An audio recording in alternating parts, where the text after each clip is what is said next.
오늘 우리에게 주신 하나님 말씀은 열왕기상 3장 4절부터 15절 말씀을 중심으로 하나님의 마음을 감동케 한 1000번째의 기도라는 제목으로 함께 말씀을 나누려 합니다.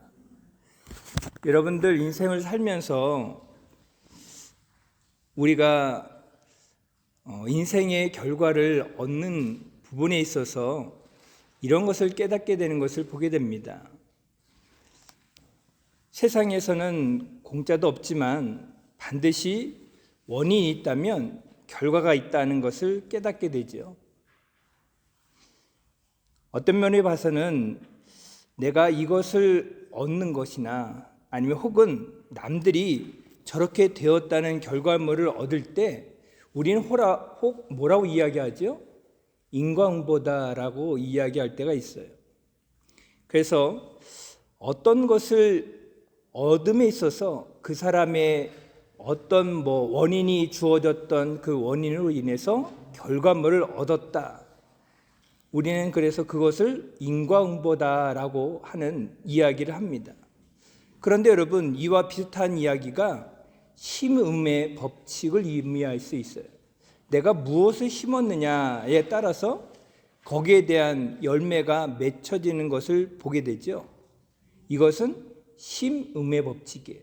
그래서 인과응보의 법칙과 심음의 법칙이 비슷한 것처럼 보이지만 차이가 있다는 거예요.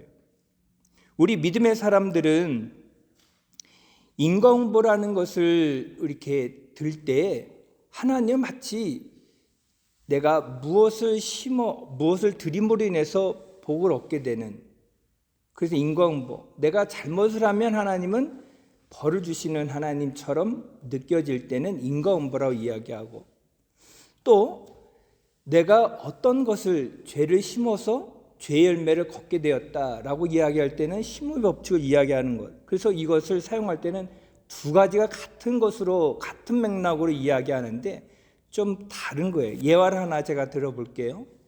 두 딸이 있었습니다. 이 딸들은 나이가 먹어 이제 장성한 후에 자기 이제 결혼을 사랑하는 남편을 얻고 시부모를 섬기게 돼요. 맏딸은 결혼해서 자신이 정성으로 시아버지를 섬깁니다. 비록 가난하고 그리고 물질은 그렇게 많지는 않지만 고깃국을 만약 예를 들어서 끓였다면 그 고기를 가장 많이 담는 그릇은 시아버지예요. 이것을 안 시아버지는 기도할 틈에 타서 이것을 바꿔치기를 하는데, 이것을 또 아는 며느리는 또 그것을 아버님께 드리는, 이렇게 화목한 가정을 이루는 그런 맏딸의 이 가정이 있고, 둘째 딸의 가정은 역시 시부모를 섬기는 그런 데 시집을 가서 자신의 부모님을 큰딸처럼 그렇게 섬기지 않고 오히려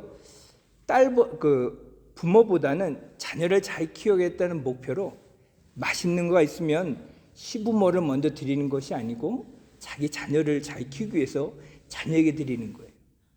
그러니 어쩌보면 소홀할 수밖에 없는 시부모의 공경을 이 딸은 당연히 여겼다는 거예요. 그래서 세월이 흘렀습니다.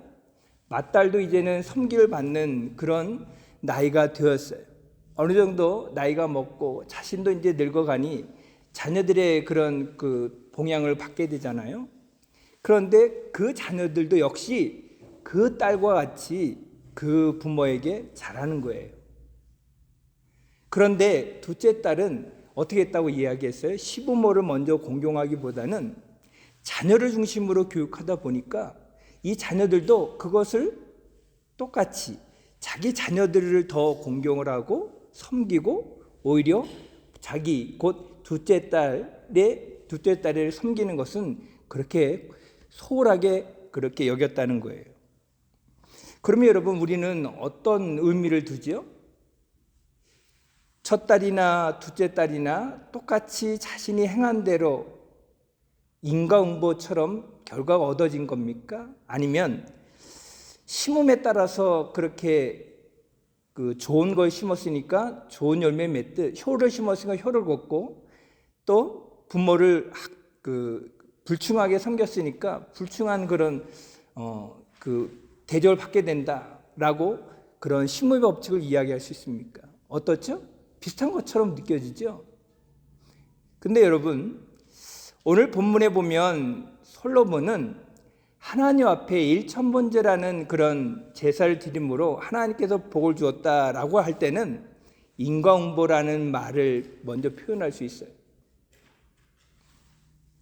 인과응보라는 말을 표현하게 되면 하나님은 받았기 때문에 준다라고 여길 수 있어요. 그러나 그것은 하나님의 속성을 잘 모르는 거예요.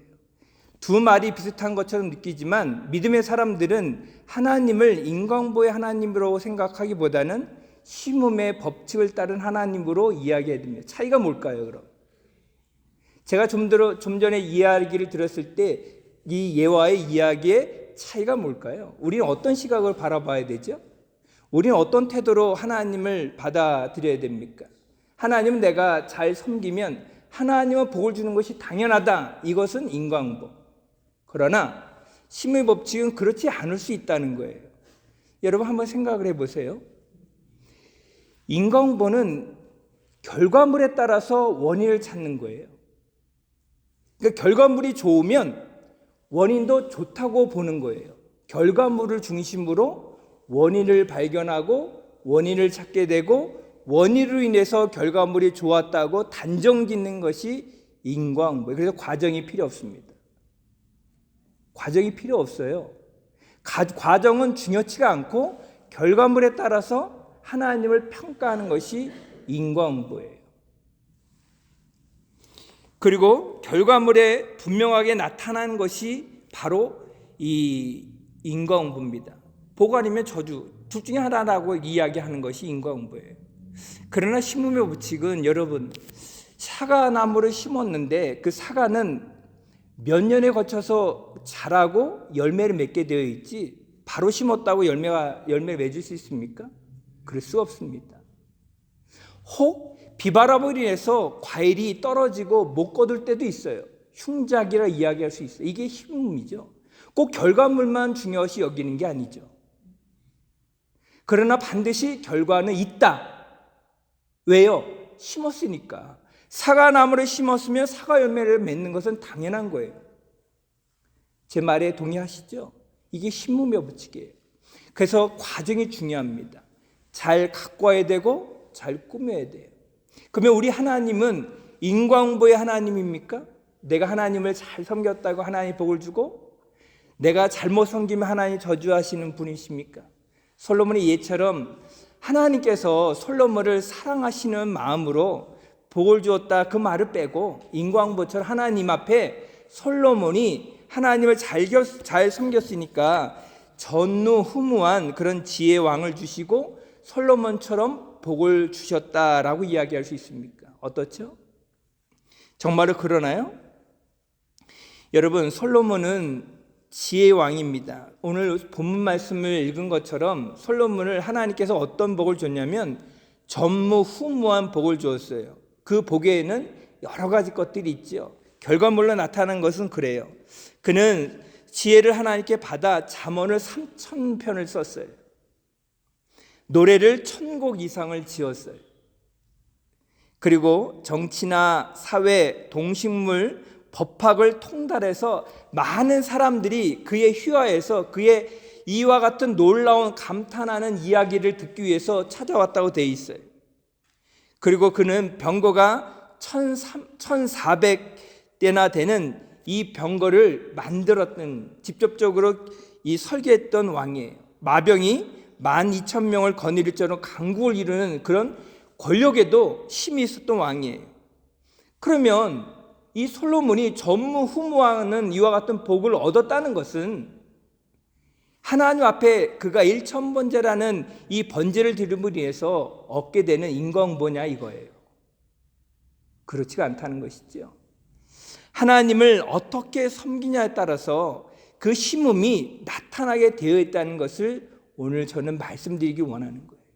그의 기도를 통해서 하나님에 대해서 그는 어떻게 기도를 했기 때문에 하나님 앞에 전무후무한 그런 지혜의 왕이 될 뿐만 아니라 많은 사람들에게 좋은 영향을 끼치고 부와 귀도 얻었다는 것이죠.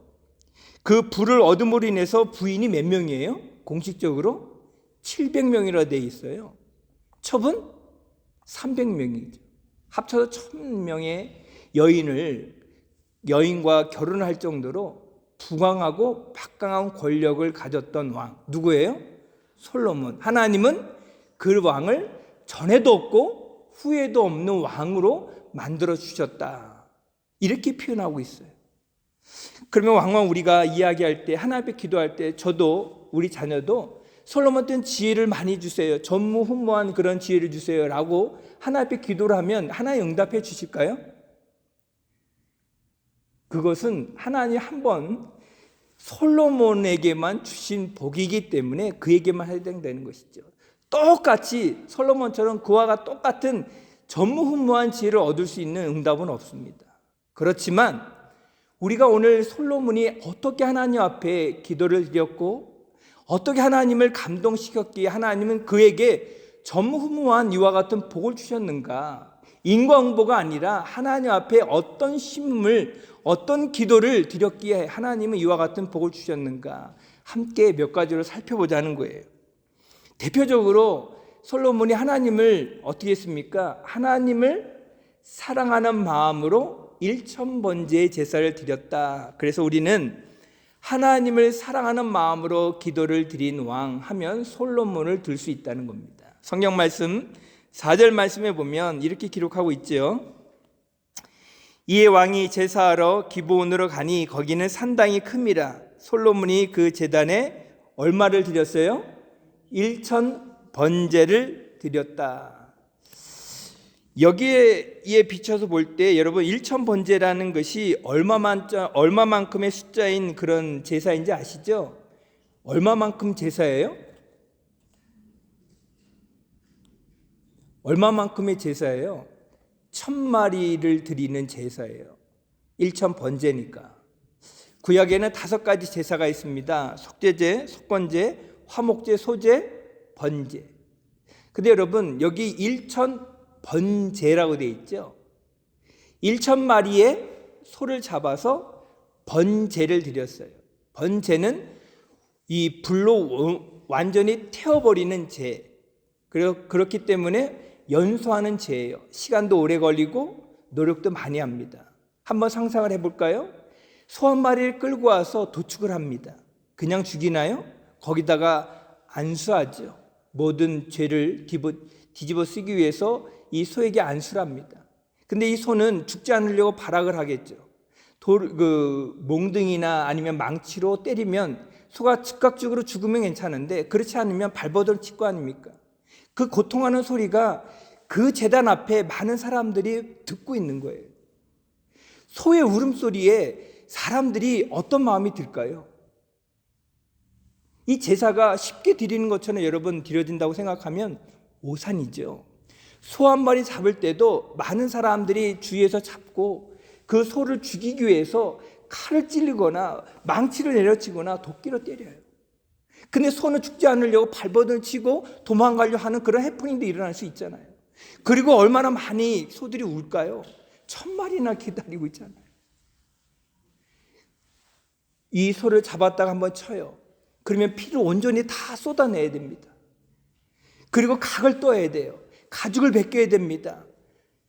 하나님이 요구하시는 방법대로 가죽을 벗기고 각을 띄고 살을 발라내고 온전히 그 위에 얹어서 불을 태워서 연소하는 그런 제사예요. 그러니까 소 한 마리 잡더라도 오랜 시간이 걸리고 오랜 시간을 기다리면서 그 소가 연소하기까지 기다리고 또 기다려야 돼요. 그동안 뭐 할까요? 그동안 이 사람들은 뭐 할까요? 기도하겠죠. 하나님, 이 제사를 받아주세요. 그런 제사 기도가 바로 번제예요. 번제. 번거롭습니다. 시간도 많이 걸리고 노동력도 많이 필요하고 사람들의 손길이 너무나 분주하게 움직일 수밖에 없는 그런 상황 가운데 하나님이 기쁘게 받아야 되기 때문에 어떻게 해야 돼요? 정성을 다 들여서 받아야 되죠. 정성을 다 들여서 하나님 앞에 기도를 해야 되잖아요. 그것을 누가 했어요? 솔로몬이요. 이 번거로운 제사를 그냥 단번에 드려도 되잖아요. 그렇죠? 한 마리만 그렇게 정성스럽게 드려도 되잖아요. 근데 솔로몬은 왜 1000마리씩이나 1000번의 제사를 하나님께 드리려고 했을까요? 여러분 성경을 읽으면서 한번 생각해 보신 적이 있나요? 번거롭고 힘든 과정을 왜 1000마리일까요? 조금 인심을 써서 한 마리 부족하다면 10마리 괜찮잖아요. 그렇죠? 10마리. 아니면 100마리. 그것도 수시간 동안 기다려야 되고 여러 시간을 노력을 통해서 드려야 되는데 그 정도까지만 해도 괜찮다고 우리가 생각할 수 있잖아요. 근데 솔로몬은 1000번의 제사를 하나님 앞에 드렸다는 겁니다. 이유가 뭘까요? 왜 솔로몬이 이렇게 번거로운 제사를 1000번이나 하나님 앞에 드리려고 그는 했을까요? 성경은 우리에게 답을 주는데 그 앞에 뭐라고 기록하고 있습니까? 3절 말씀에 솔로몬이 뭐라고요? 여호와를 사랑함으로. 뭐라고요? 솔로몬이 여호와를 어떻게 한다고요? 사랑함으로. 이 번거로운 제사를 한 마리가 아니고 10마리가 아니고 100마리가 아니라 1000마리. 스케일도 굉장하죠. 예? 스케일도 굉장하잖아요. 근데 이 힘들고 어려운 작업을 솔로몬은 1000마리를 작정해서 하나님 앞에 드렸다는 거예요. 다른 이유가 없어요. 하나님, 내가 하나님 앞에 이만큼 드렸으니까 하나님께서 나에게 더 좋은 것을 주겠지라는 마음으로 하나님 앞에 드리려고 했던 것이 아니에요. 그는 순수하게 어떤 동기로 하나님 앞에 이 1000번의 제사를 드렸는가 성경은 분명 우리에게 밝혀줍니다. 뭐라고요? 하나님을, 여호와를 사랑함으로. 다른 이유가 없죠. 여러분, 여러분의 사랑하는 사람들을 여러분 얼마만큼 사랑하죠? 내가 사랑하는 사람, 내가 정말로 좋아하는 사람을 여러분 얼마만큼 사랑합니까? 그 대상이 우리 가족 중에 남편도 아내도 자녀도 될 수 있는데 여러분 그것을 한번 숫자로 카운팅해 보세요. 얼마만큼 사랑할 수 있죠? 번거로움을 거치면서 나는 100마리만 하겠다. 예를 들어서 100마리의 사랑이죠. 나는 10마리만 하겠다. 10마리의 사랑이에요. 그런데 솔로몬은 1000마리를 드리려는 그런 사랑을 하나님 앞에 드리기를 원하는 마음으로 그는 하나님을 사랑하는 마음의 표현으로 1000번의 제사를 드렸다는 거예요. 오늘날 우리가 하나님을 사랑한다고 이야기하지만 많은 사람들은 하나님 앞에 드리는 것에 대해서 어찌 보면 내가 하나님 앞에 이 정도면 드리면 되겠지. 봉사든 기도든 예배든 하나님 앞에 이 정도 하면 되겠지라고 생각할 수 있는데 솔로몬은 거기에서 우리보다 한 차원 높은 그런 하나님 앞에 드림을 하나님 앞에 선택을 해서 드렸다는 것이죠. 다른 이유 없어요. 사랑함으로. 여러분 이와 같은 사랑을 받은 하나님이 마음에 감동이 없다면 그 하나님은 인격의 하나님 아니겠죠. 한 마리도 족하다고 하나님은 여길 거예요. 2마리도 괜찮다고 여길 거예요. 그러나 솔로몬이 드린 만큼 하나님도 그 마음에 감동을 일어나서 솔로몬에게 뭐라고 이야기합니까? 꿈에 나타나 너에게 무엇 주기를 원하냐? 이런 보답으로 하나님이 그에게 반응하시잖아요. 그러니까 여러분 우리는 어떻게 하나님을 사랑하고 어떻게 하나님 앞에 드리는가 여기에 관심과 노력과 기도가 있다면 하나님도 그 사람의 기도를 어떻게 해서 마음에 합했다, 마음에 맞았다라고 표현할 정도로 그것을 기뻐하신다는 거죠. 신앙생활은 여기에 맛이 있는 거예요, 여러분. 한 번 기도해서 하나님의 응답이 없다? 2번 해보세요. 2번에서 안 된다? 10번, 20번, 100번 해보세요. 하나님이 거기에 감동할 수 있도록 우리가 그 기도에 매료되게 되고 내가 하나님을 정성스럽게 섬기는 그 사랑의 표현을 하나님은 보고 계시다는 것이죠. 내가 비록 번거롭고 내가 비록 힘들고 어렵고 고되고 희생이 따르고 많은 시간이 투자한다 하더라도 하나님 앞에 매달리고 간구하고 하나님을 감동시키기를 원하는 기도를 드리면 하나님은 거기에 합당하게 응답해 주신다는 것을 말씀하고 있고, 솔로몬은 거기에 그와 같은 행동을 보여주고 있는 거예요. 그럼 여기서 한 가지 물음이 생기죠. 솔로몬은 어떻게 일천번제라는 사랑의 표현을 그가 생각해냈을까요? 하나님 앞에 일천번제라는 이 기도, 이 번제, 이 예배를 그는 어떤 마음으로 이것이 생겨나게 되었을까요? 이런 물음이 생기지 않습니까? 아마도 그는 좋은 영향력을 다윗에게 배우지 않았는가 생각되어집니다. 다윗은 하나님을 사랑했던 사람. 그래서 지난주에 우리가 말씀 들은 것처럼 하나님의 마음에 합한 자 누구요? 다윗. 하나님의 마음에 합한 자 누구요? 다윗으로 하나님이 인정하듯이 그 부분에 영향을 받지 않았는가. 다윗이 기도하는 것, 다윗이 하나님을 사랑하는 것에 대해서 이 솔로몬은 배우지 않았는가. 그래서 사랑하는 법을 배울 수 있었던 좋은 기회를 그는 놓치지 않고 배우지 않았는가. 다윗이 여러분 하나님 어떻게 사랑했는가. 시편 18편에 보면 나의 힘이 되신 여호와여 내가 주를 어떻게 합니까? 사랑합니다 라는 고백을 남겼잖아요. 다윗은 그걸 보면서 나도 하나님을 사랑해야 되지, 아버지처럼 나도 이런 영향을 받았기 때문에 나도 하나님을 사랑해야지, 이런 마음이 생겨나지 않았을까, 그렇게 생각되어집니다. 또 하나, 다윗은 하나님의 사랑을 받은 자예요. 어떻게 해요? 그런 죽음의 위기에서 하나님이 보호하셨다는 것을 느꼈어요. 다윗의 아들 압살롬이 다윗을 반역합니다. 자기 형제 모두를 다 죽여요. 그리고 자기가 왕이 되려고 합니다. 모든 형제를 죽이면서 솔로몬은 그 피비린내 나는 현장에서 어떻게 합니까? 도망갈 수밖에 없잖아요. 다윗도 도망갔는데, 그렇죠? 그리고 압살롬은 자기가 왕으로 등극하려고 많은 사람 앞에 공포까지 했어요. 숨죽여 살아남은 자녀가 누구예요? 솔로몬이에요. 솔로몬. 하나님이 지켜주지 않았다면 그의 인생은 어렸을 때 이슬처럼 사라지는 인생이 되지 않았을까? 그는 그것을 깨달았을 거예요. 아, 그래, 나는 하나님이 지켰기 때문에 살아날 수 있었을 거야. 그리고 나는 아버지 대를 이어서 왕이 되었을 거야.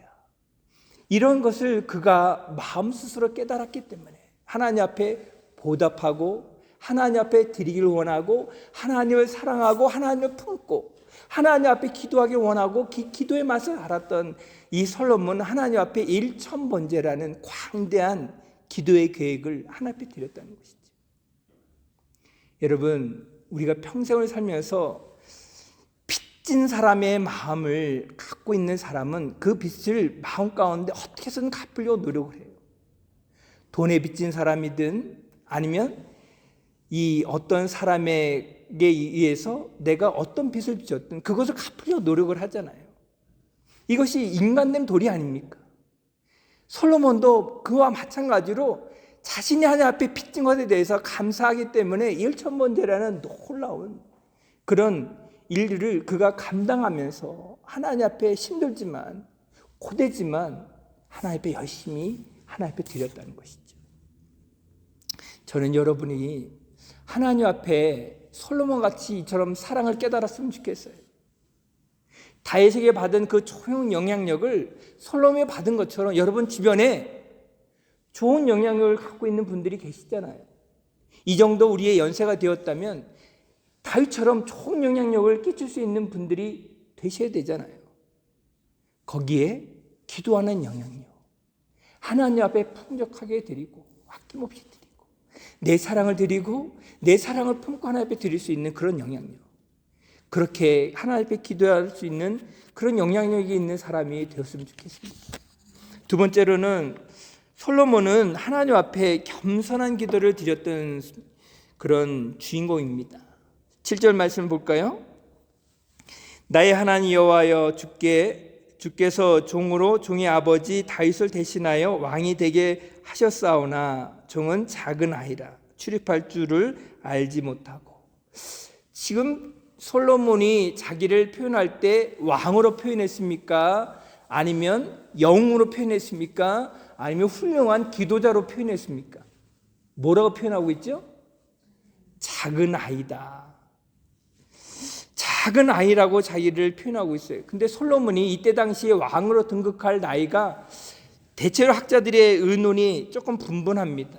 랍비의 문헌에 따르면 솔로몬이 12세에 왕으로 등극했다, 이렇게 이야기하는 분도 계시고, 역사가 요세푸스는 솔로몬이 왕으로 등극할 나이가 14살 정도라고 이야기하며, 많은 구약 학자들은 그 정도보다는 나이가 더 많은 20살 정도의 왕으로 등극하였다라고 보는 견해입니다. 어찌됐건 간에 솔로몬이 지금 20세의 전후의 나이라면 솔로몬이 판단하고 솔로몬이 어떤 계획을 세울 수 있는 나이가 되지 않았을까요? 성년의 나이가 미국에서는 19이죠. 19. 그 정도면 자기 의사 표현도 하고 자기 결정을 할 수 있다 그래서 성령으로 인정을 해주잖아요. 마찬가지로 솔로몬도 그 정도의 나이임에도 불구하고 자기를 표현할 때 아이라라고 표현하고 있어요. 아이의 특징이 뭐죠? 여러 가지 것들이 있지만 단순한 것이죠. 또한 연약하고 그리고 분별력이 작고 지혜가 없다는 거예요. 그러니까 누군가의 도움이 필요한 그 나이가 바로 아이라죠. 아이. 부모의 영향력도 받고 부모가 도와줘야 될 그 나이가 아이의 표현이죠. 그러니까 솔로몬이 지금 이 표현을 쓰는 것은 자기의 나이를 표현한 것이 아니고 하나님 앞에 도움을 구하는 거예요. 어떤 도움을 구해요? 나는 하나님의 분별력도 작고 나는 단순하고 연약하고 지혜도 없기 때문에 하나님께서 도와주셔야 됩니다. 이런 기도를 드렸다는 것이죠. 그래서 그가 표현하기를 아이라고 표현하기 전에 그는 하나님 앞에 종이란 말을 몇 번 사용합니까? 이 구절에 3번 나옵니다. 그리고 쭉 나오면 계속해서 종이란 표현을 쓰고 있어요. 이 구절만 3번을 이야기하고 있어요. 나는 아이다라고 표현하기 전에 종이죠. 종. 이 종이라고 기도한 사람이 누구누구인지 아세요? 모세도 하나님 앞에 종이라고 표현했고, 다윗도 하나님 앞에 종이라고 표현했고, 사도 바울도 하나님 앞에 종이라고 표현했으며 베드로도 그렇고 야고보도 그렇습니다. 하나님 은혜를 깨달은 사람들 모두가 자기를 표현할 때 하나님 앞에 뭐라고 표현해요? 하나님, 나는 종입니다. 종님이 아니고 종입니다. 종은 허드렛 일을 하는 거예요. 심부름 뿐이에요. 그리고 주인이 하라는 대로 하는 거예요. 솔로몬도 거기서 자기도 종으로 표현하는 것은 이와 같이 하나님의 사랑을 받은 사람은 겸손한 마음을 가질 수 있는 사람만이 자신을 표현할 때 종이라고 표현할 수 있는 거죠. 여러분, 나는 주인입니까? 나는 종입니까? 내가 이 일을 해야 된다는 주인공입니까? 아니면 나는 이 일을 쓰임받을 수 있는 종으로 표현하기 원합니까? 여러분, 어떤 사람이 되기를 원하죠? 우리 시대에 우리가 살아가는 이 무대는 내가 주인공이라고 생각을 해요. 나는 주인공이 아니에요. 나는 이 땅에 잠시 들렸다 가는 거예요. 여러분, 죄송한 얘기로 예를 들어서 여러분이 100년 후에 여기 계실 분 계세요? 의자는 있을 수 있어요. 식탁도 있을 수 있어요. 마이크도 존재할 수 있어요. 100년에 거치며 우리가 살아가는 인생이 있을 수 있나요? 100년 동안 여러분 이곳에 계실 수 있는, 머무를 수 있는 능력 있는 사람이 있습니까? 없어요. 오로지 하나님만이 영원부터 영원까지 주인공을 계신 분이에요. 이 땅에 모든 사람이 오고 가도 하나님은 변함없이 계신 분이에요. 우리의 존재가 끝나도 하나님은 계시기 때문에 하나님의 무대이고 하나님의 세계죠. 나는 단지 잠시 하나님이 쓰고 가는 그런 종이라는 거예요. 그렇기 때문에 우리는 항상 하나님 앞에 어떤 마음을 가져야 됩니까? 종된 마음, 종된 기도, 종된 하나님의 마음을 가져야 하나님께서 그 종을 마음대로 부릴 수 있죠. 그 종을 하나님께서 들어 쓰실 수 있잖아요. 그렇죠? 그렇기 때문에 우리는 하나님 앞에 겸손하게 기도를 드릴 수 있는 사람이 되어야 된다는 겁니다. 마지막으로 솔로몬 하나님 앞에 집중하여 한 가지 소원을 하나님 앞에 드렸어요. 5절 말씀에 보니까 하나님이 꿈에 나타나 이것을 기뻐하셨다고 되어 있잖아요. 꿈에 나타나 뭐라고 표현하냐면 내가 내게 무엇을 줄고 너는 구하라. 그럴 때 솔로몬이 대답합니다. 주저함 없이 대답하는 것이 뭐예요? 8절에서 9절 말씀입니다. 9절 말씀 하반절에 보니까 주의 백성을 재판하여 선악을 분별하게 하옵소서.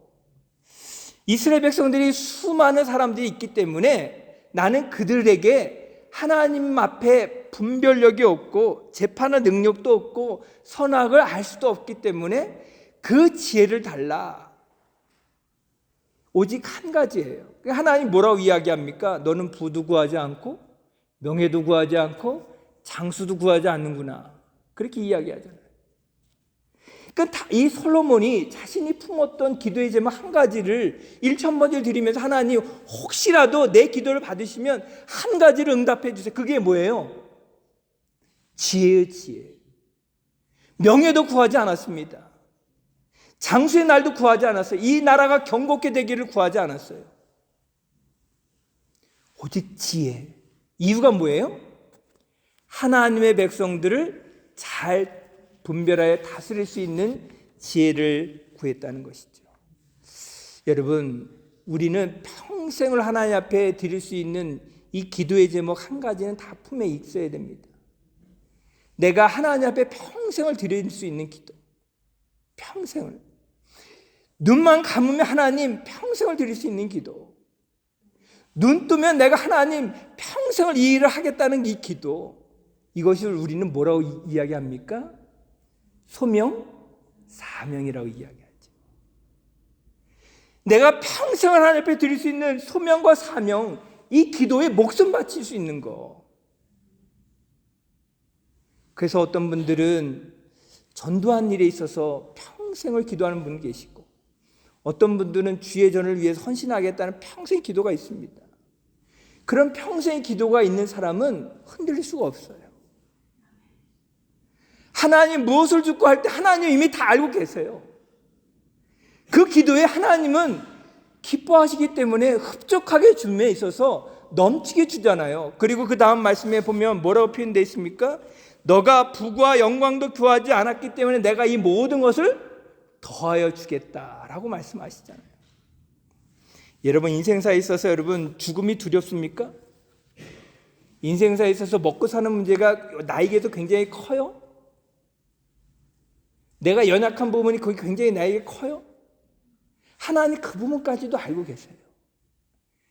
우리가 단지 나의 연약함을 하나님 앞에 진심 어린 기도를 드리면 하나님은 거기에 대해서 반응하실 수 있는 거예요. 그것이 하루 이틀이 아니라 평생을 두고 기도하면 끊임없이 하나님 앞에 간구를 하나님은 인간 같은 마음으로서라도 지겨워서라도 들어주지 않을까요?